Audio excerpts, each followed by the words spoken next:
Halo Sobat YouTube dimanapun kalian berada, welcome back to my channel. Sebelumnya saya mengajak kembali Sobat YouTube sekalian yang baru menemukan channel saya, maka jangan lupa untuk menekan tombol subscribe, like dan komentar yang membangun serta nyalakan lonceng notifikasinya.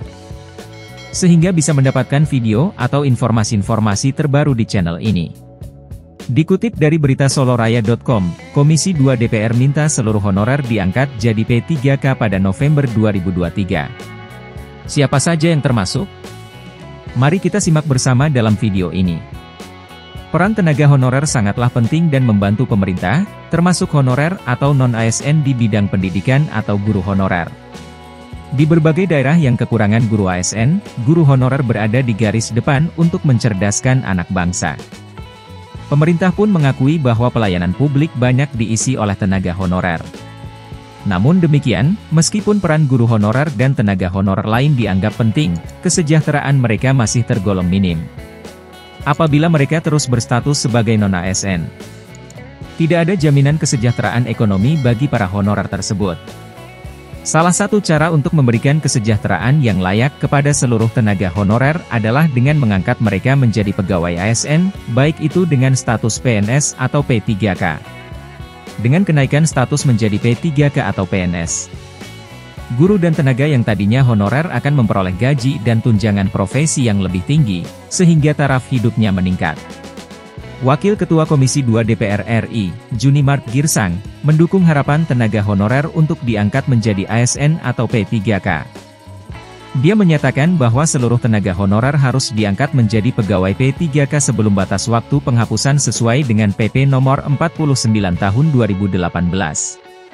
Peraturan pemerintah tersebut meniadakan atau menghapus status tenaga honorer pada 28 November 2023. Oleh karena itu, pengangkatan tenaga honorer harus terwujud sebelum tanggal tersebut. Pengangkatan atau peralihan tenaga honorer menjadi P3K ini harus sudah terrealisasi paling lama 28 November tahun ini, tutur Junimart. Semua honorer yang dimaksud di sini meliputi pendidik atau guru honorer, tenaga kesehatan, tenaga kebersihan, tenaga administrasi, penyuluh, bahkan satuan polisi Pamong Praja. Lebih jauh lagi, Wakil Ketua Komisi 2 DPR RI mengusulkan agar tidak ada persyaratan khusus untuk pengangkatan guru honorer dan honorer lainnya menjadi P3K. Dengan tanpa pengecualian, semua honorer yang diangkat menjadi P3K dapat dilakukan secara otomatis.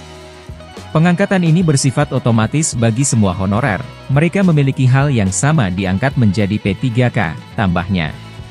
Setelah guru honorer dan honorer lainnya diangkat menjadi P3K.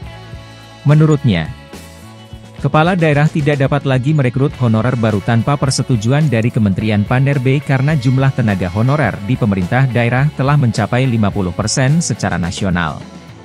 Sebelumnya, Kementerian PAN-RB telah berkomitmen untuk tidak melakukan pemutusan hubungan kerja massal terhadap tenaga honorer.